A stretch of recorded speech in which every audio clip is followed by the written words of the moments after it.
जीवन का, और यही एक अवसर है जीवन निर्माण का। क्यों? मृत्यु पता नहीं कब आ जाए, कोई ठिकाना नहीं है। आज काल दिन कई में अस्थिर नाही, कहाँ कबीर कस रात हो कांचे बासन। साहब को उदाहरण भी कमाल के हो, कच्चा घड़ा।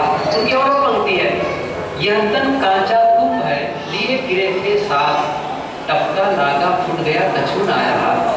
कुम्हार जो प्रजापति पिता पति होते हैं, लोग मिट्टी का घड़ा बनाते हैं। अच्छा, उस समय उसको आग में पकाते हैं, लेकिन आग में पकाने के पहले वो बहुत ही कच्चा है ना, पानी डालो तो गल जाए। तो हाथ में लिए जा रहा था, क्या हुआ, उधर से कोई एक ऐसा आया और ठोकर लगा, मानो कुत्ता ही आया और ठोकर लग गया, तो भारा करके बिखर गया, हाथ में कुछ नहीं आया। कबीर की पंक्ति सुनिए फिर से, यह तन कांचा कुंभ है, लिए फिरे थे साथ, टपका लागा, अर्थात चोट लगी, टपका लागा फूट गया कछुन आया हाथ। क्या हाथ है? कुछ भी नहीं। इसलिए जीवन जब तक है, जीवन सार्थक कर लो, जीवन सफल बना लो। और जीवन कहीं सफल बना लिए, जीवन बढ़िया से जी गए, तो आपका जन्म भी सार्थक है और मृत्यु भी सार्थक है। मृत्यु भी सार्थक है, क्योंकि मृत्यु उन्हीं की सार्थक है। इसीलिए साहब ने कहा ना, मरते मरते जग में हुए न जाना कोई, ऐसा हो के ना हो जो बहुर न मरना हो। मर तो सब रहे, लेकिन क्या मृत्यु की विशेषता है जो फिर से मर, ऐसा मरो कि फिर से मरना ना पड़े। मृत्यु भी सार्थक हो जाए, वो कब करेंगे? जीवन में ही तो करेंगे। अच्छा, मरकर मृत्यु की सार्थकता करेंगे कि जीते जी करेंगे? जीते जी नहीं करना है। कबीर साहब जी ने कहा है ना, जियत न तरे हो मोए का तरी हो, जीते जो न तरे। तो जो भी करना है जीवन में करना है, जो भी उपलब्धि है जीवन में करना है।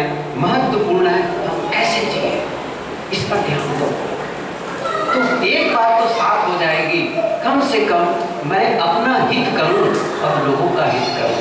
ये बहुत पुराना सूत्र है, आत्मनो मोक्षार्था जगत हिताय च। जीवन का उद्देश्य पूछा गया पहले, तो कहा आत्मनो मोक्षार्था जगत हिताय च। आत्मा का मोक्ष और जगत का हित।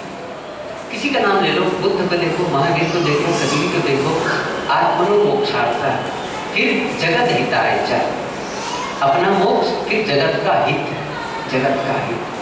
तो कहने का मतलब ये है, आप अपना कम से कम सही जीवन तरीका जियो, सही तरीके से। आप अपने सुंदर स्वास्थ्य का ध्यान रखो। मैंने कहा ना, कोरोना संदेश दिया है, खान पान सही रखो। गलत खान पान आपकी इम्यूनिटी कमजोर कर देती है, हमारी जो भीतर की शक्ति है उसे कमजोर कर देती है। सही खान पान करो, गलत खान पान। अब सही खान पान का मतलब जो खास करके गुजरात, राजस्थान, कुछ ऐसे प्रांत हैं, अब तो सब जगह कोई प्रांत बचा नहीं है जहाँ पर तेल, नमक, मिर्च, मसाला, मीठा। मेरा निवेदन है, हाथ जोड़कर कम कर दो, उसको कम कर दो।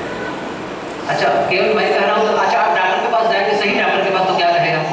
सही डॉक्टर के पास जाएंगे तो भाई, और जिनको पैसा कमाना है सब खाओ, पिज्जा बर्गर सब खाओ, सही है। लेकिन आप किसी नेचुरोपैथ के पास जाएं, किसी आयुर्वेद के पास, किसी होम्योपैथ के पास, अच्छा खाना बताएंगे कि ये मत खाओ, ये मत खाओ, सही है। तो फिर हमें खान पान भी ठीक है, क्योंकि मुझे स्वस्थ रहना है, सही दिनचर्या होनी चाहिए।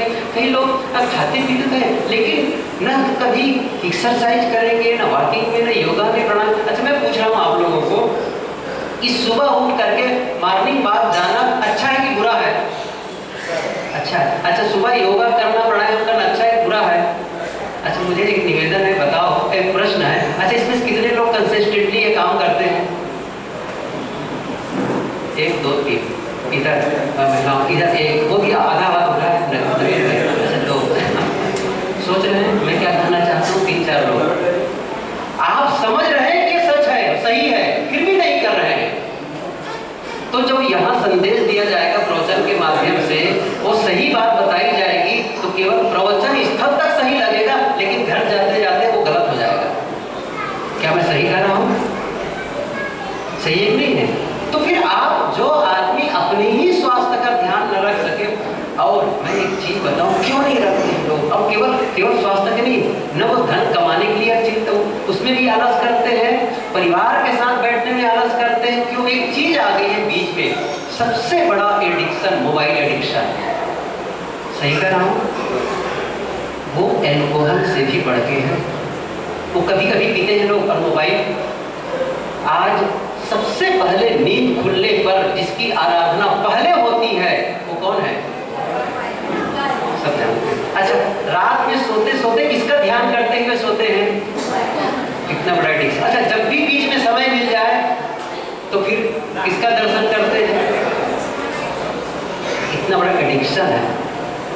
सुबह वॉकिंग में नहीं जा सकते हैं, शाम को नहीं जा सकते हैं। आलस्य और प्रमाण में जीवन को बर्बाद मत करिए, मत करिए। और आप ऐसे बर्बाद करोगे तो आपके लिए रोने की जरूरत नहीं है, रोने की जरूरत नहीं है। कबीर साहब जी ने कहा है, भगत मरे क्या रोइए, जो अपनों घर जाए रोइए साकट बापुरा, जो हाटो हाट बिकाए। मैं समझता हूँ हरीश भाई जैसे लोगों के लिए रोने की जरूरत ही नहीं है। क्यों? जो अपनों घर जाए, कहीं भी होंगे तो निश्चित रूप से अच्छे होंगे।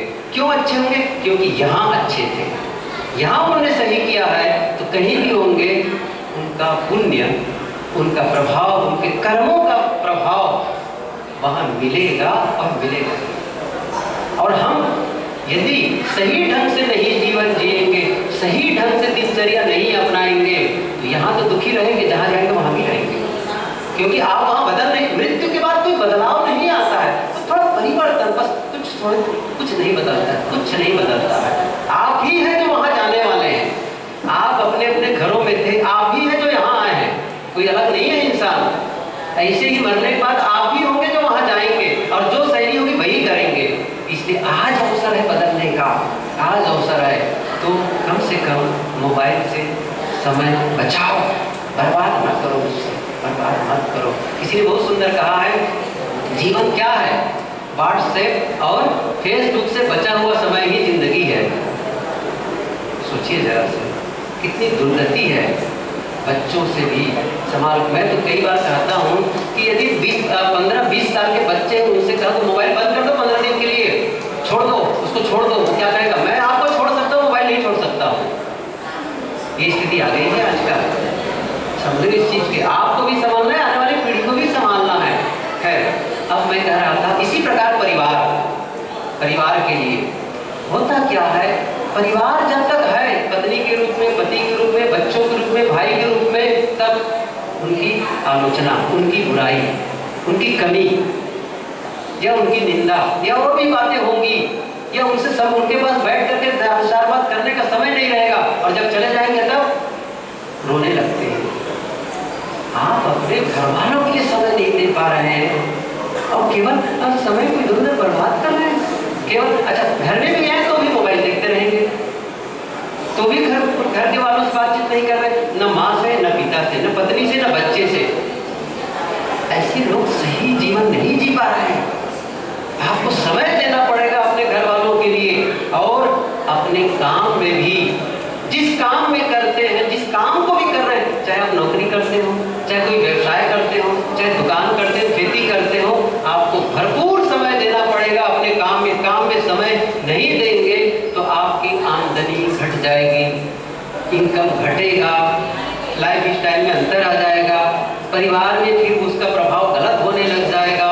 आप पर्याप्त मेहनत करिए, पर्याप्त मेहनत करिए, तब जा करके आपको वो पर्याप्त धन आना चाहिए। क्यों आना चाहिए धन? समझ रहे हैं ना?